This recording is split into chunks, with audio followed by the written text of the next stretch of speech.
Hey guys, welcome back, and this is how to share your Trello board with team members. So, first thing that you will do is go to a Trello homepage, and after that, just simply go ahead and select your board. And now, once you are here on your board, guys, you should be able to go over here to the top right corner of the screen, and you should be able to see here the share button.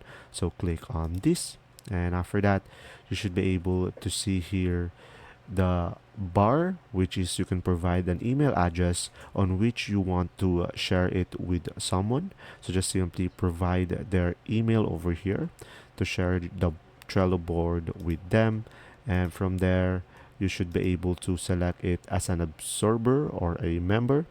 And now you could also do a create a link over here, and after that you should be able to just simply send the link to them directly on a message.